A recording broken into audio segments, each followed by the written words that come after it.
Okay, imagine this for a second.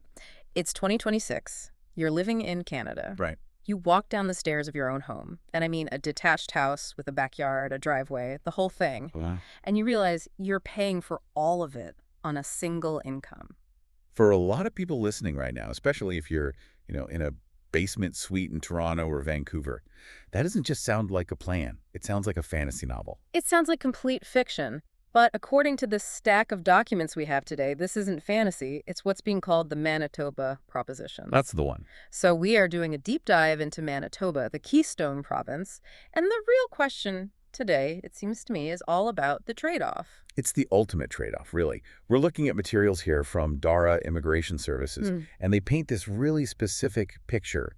It's about balancing that dream of home ownership and stability against, I guess what? well, against some of the most aggressive weather and, frankly, isolating geography in North America. So it's the deep freeze versus the white picket fence.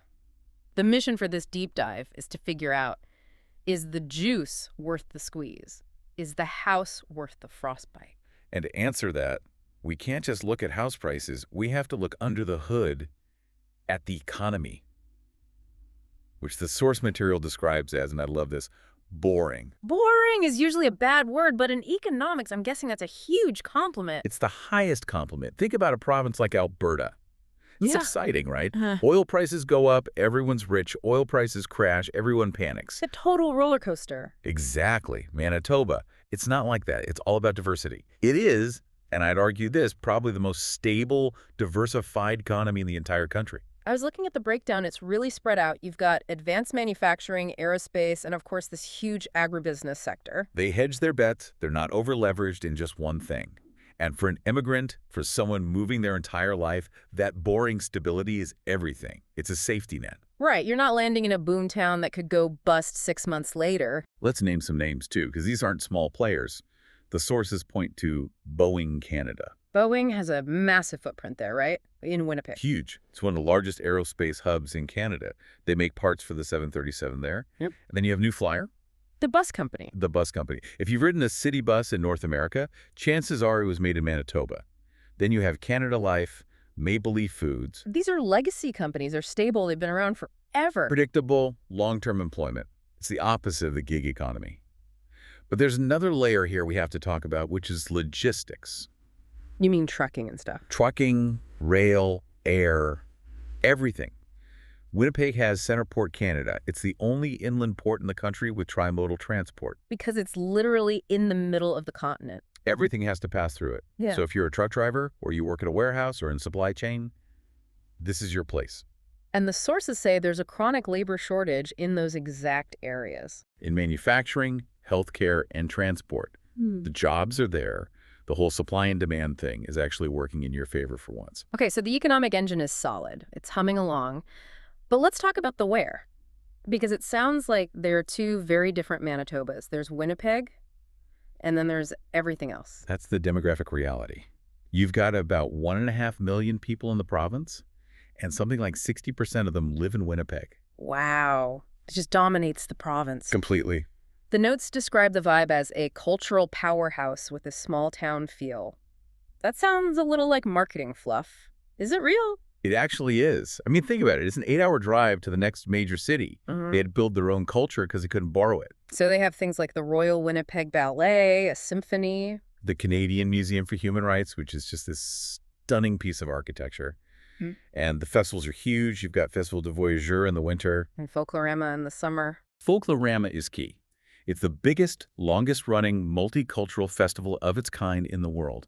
And that tells you something really important. What's that? It tells you this is a city that is used to diversity. You can find your community there. It's not some monoculture. But let's be real. People aren't moving just for the festivals. They're moving for the numbers. I'm looking at the data here. Average one-bedroom rent, about $4,450. Which is basically half price compared to Toronto's $2,800. And the purchase price. Starter homes under $350,000. I mean, in Vancouver, that might buy you a closet. And this is the core of the Manitoba proposition. A mortgage on $350K is manageable. It's doable on a regular income. It completely changes your life. Instead of renting for 20 years, you're building equity in 2 or 3. Okay, but what if Winnipeg still feels too big? The sources also point to Brandon, the wheat city. Brandon is the second hub. It's smaller, much more about agriculture. But the real selling point there is time. The source mentions a 10-minute max commute. A 10-minute commute? I don't even know what that feels like anymore. You can get anywhere in 10 minutes. But the work is different. It's very blue-collar. Lots of demand for industrial butchers, trucking. Hard work. Physically demanding work, for sure. But your rent is even cheaper. Maybe $1,200 a month? Then you've got these other places like Steinbach and Winkler. The notes call them manufacturing giants, which I did not expect. They're fascinating. They have these deep Mennonite roots, which means this really strong work ethic and community focus. And they've embraced immigration aggressively to staff their factories. So you kind of walk into a built-in support network. You do. They have hyperlocal settlement services because they need you. Yeah. It's a very pragmatic welcome. And for the truly adventurous, there's the North, Thompson and Churchill. That's the frontier. Yeah. Thompson is nickel mining. Churchill is all about tourism. Polar bears, beluga whales. Living with polar bear, that takes a certain kind of person. It takes resilience. It's isolated. We're talking fly-in communities, long, lonely roads. But the wages are high, and you are right in the middle of nature. For the right person, it's paradise. Okay, we've got the why and the where. Let's get technical. How do you actually do it? The guide from Dara Immigration Services is all about the MPNP, the Manitoba Provincial Nominee Program. And for good reason. Manitoba basically invented this model.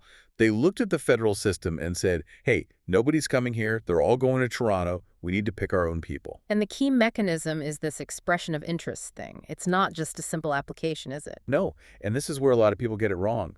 It's not a line. You don't just take a number and wait.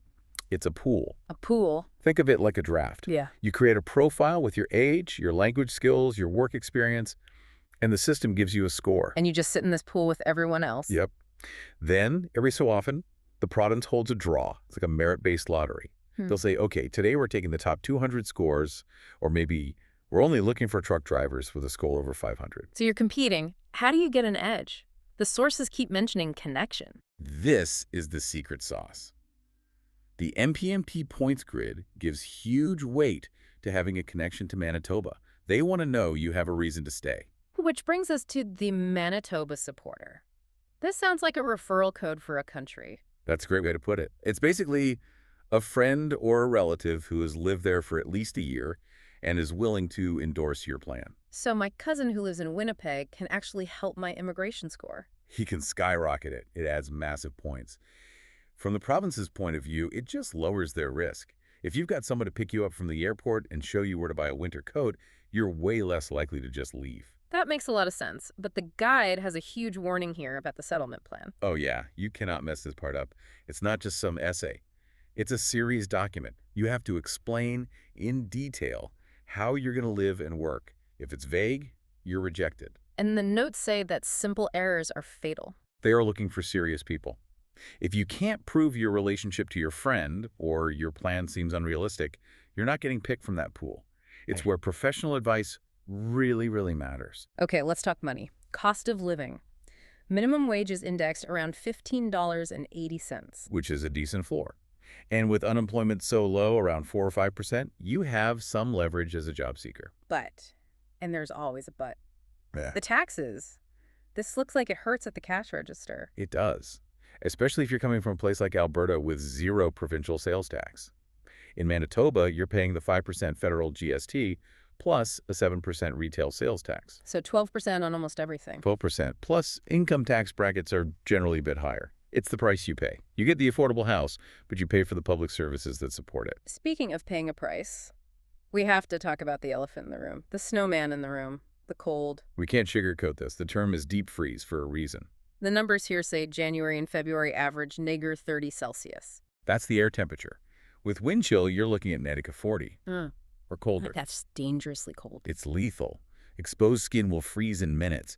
If your car breaks down on a highway, it's a genuine medical emergency. The source even talks about block heaters. Right. Explain what that is for someone listening from, say, a warm climate. You literally have to plug your car into a wall socket at night. What? So the engine block doesn't freeze solid. Every parking lot, every driveway has an electrical outlet. It's life support for your car. There's a budget tip here I think is so important. Allocate $500 per person for parka-grade winter gear. before you arrive. Do not skip this. That's $2,000 for a family of 4. A fashion coat won't cut it. You need technical gear rated for native of 30. It's not about style, it's about survival. So how do people live? Does the city just shut? No, they've adapted. It's an indoor culture. Downtown Winnipeg has this famous system of tunnels and skywalks. You can go from the office to the mall to the hockey game and never step outside. It's like a giant human ant farm. It's just smart adaptation. You hibernate indoors in winter and you live outside all summer. Okay, the other challenge mentioned is crime. The stats can look a bit scary. They can, but like any big city, it's very localized. The crime severity index is higher than the national average, yes. And the main driver is property crime downtown. Exactly. Car break-ins, stuff like that. The advice here is pretty straightforward. Research your neighborhood. They mention places like Bridgewater, Sage Creek, Tuxedo, all very safe, family-friendly areas. So do your homework before you sign a lease. Always. Safety is a function of geography inside the city. Okay, let's do a quick run-through of arrival. You land in Winnipeg. What's week 1 look like? Well, first you get what I call the golden ticket of Canadian immigration. Which is? Immediate health care. That's huge. In provinces like Ontario or BC, you have to wait 3 months. Correct. You have to buy private insurance for that waiting period. In Manitoba, your provincial health coverage starts on day 1. That is massive. Just incredible peace of mind. It's one less major stress. Then you get the practical stuff. The source says, get a PEGO card. For the bus. For the bus. And you visit a place called Manitoba Start. What's that? It's a central hub for newcomers. They do career coaching, but more importantly, they help with credential recognition. Which is the biggest hurdle for so many skilled workers. The biggest. You can be an engineer in your home country, but you can't just start working here. You need to be licensed. They help you navigate that whole maze. It sounds like the province has built a system not just to attract people, but to actually keep them. That's the entire strategy. They know they have a retention problem because of the cold. So they overcompensate with support, with services, with opportunity. They kill you with kindness because the weather is trying to kill you with cold. Pretty much. Yeah. And they give you a little glimmer of hope. The guide says if you want to know why people stay, go to Grand Beach in the summer. What's it like? World class. White sand dunes, this huge freshwater lake that feels like an ocean. The summers are hot, sunny, and beautiful. You earn that summer by surviving the winter. So let's bring it all home. We've got cheap houses, steady jobs, but brutal cold and a complex point system. What's the final verdict? The verdict is that Manitoba is a hack. It's a shortcut to the Canadian dream. A shortcut with a really, really cold toll booth. A frozen toll booth, yes. But seriously, in Toronto, you could struggle for a decade to save a down payment. In Manitoba, if you can handle the climate and navigate the MPNP, you can achieve that middle-class lifestyle in just a few years. So you're trading excitement for stability. Exactly. In a world with so much economic volatility and housing insanity, predictability is its own kind of currency. It lets you plan a life. Which brings us to our final thought for you today. We live in this world that feels increasingly chaotic and expensive. We're always chasing the hottest city or the most exciting lifestyle. But maybe that's the wrong way to look at it. Maybe. Is boring and cold actually the new luxury? Is the ability to have a quiet, stable life where you own your own home and you're not drowning in debt? Is that the ultimate status symbol for 2026? It's definitely something to think about while you're zipping up that very expensive parka. That's it for this deep dive. Thanks for listening, and please stay warm out there.